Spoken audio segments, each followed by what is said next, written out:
Magandangaro, bienvenue sur la chaîne Palawan.live. Salut, moi c'est Greg. Salut, c'est Olive.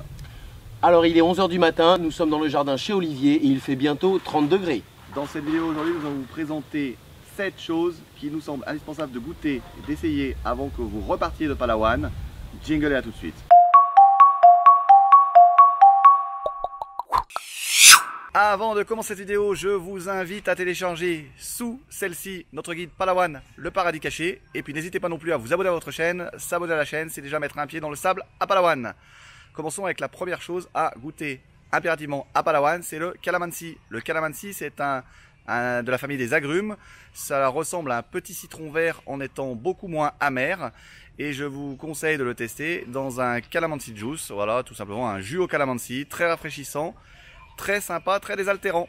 En numéro 2, le cachou ou alors la noix de cajou. Ici, il y a des arbres par dizaines et la récolte est très abondante et on les trouve sur le marché en grillé, séché, salé, nature. C'est vraiment quelque chose de super énergétique. Il ne faut pas hésiter à en goûter et surtout à en ramener chez soi. En 3, le kinilao.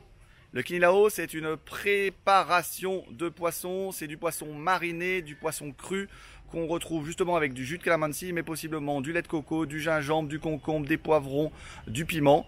C'est délicieux et vraiment typique de Palawan. En numéro 4, la mangue. Je suis actuellement sous un très grand manguier et ici il y en a énormément. Alors c'est une variété de mangue jaune qui s'apprécie principalement dans les mangos tchèques et super rafraîchissant, désaltérant et avec beaucoup de saveurs. On en trouve une grande partie de l'année. Après, il y a la petite variante avec des mangues séchées. C'est vraiment un produit typique de Palawan avec une variété de mangues délicieuse. En 5, c'est un plat d'origine vietnamienne, la soupe chao long.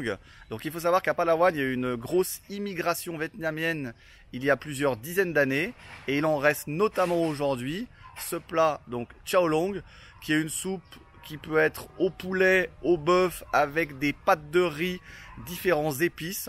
C'est non seulement délicieux, mais c'est surtout très peu cher. Voilà, pour 1 €, vous pouvez vous faire un repas à découvrir. Le moscabado, le sucre moscabado est un sucre de canne complet, non raffiné, de couleur brune, avec un goût assez prononcé.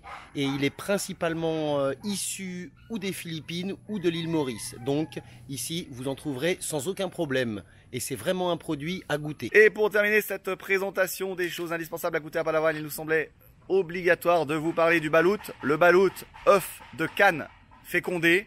C'est particulier, bah regardez là, Greg est en train d'en goûter un et ça a vraiment l'air très bon.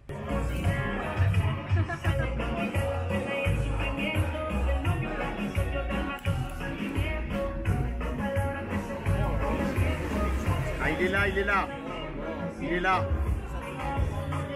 il est là le fœtus.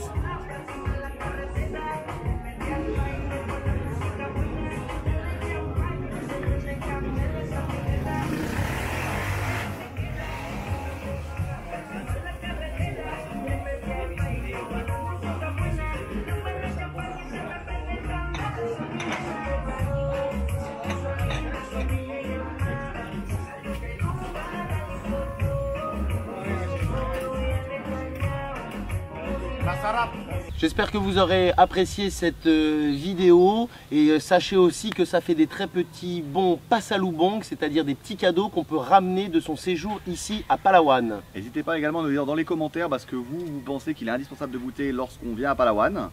Et puis on vous donne rendez-vous la semaine prochaine. À mardi prochain.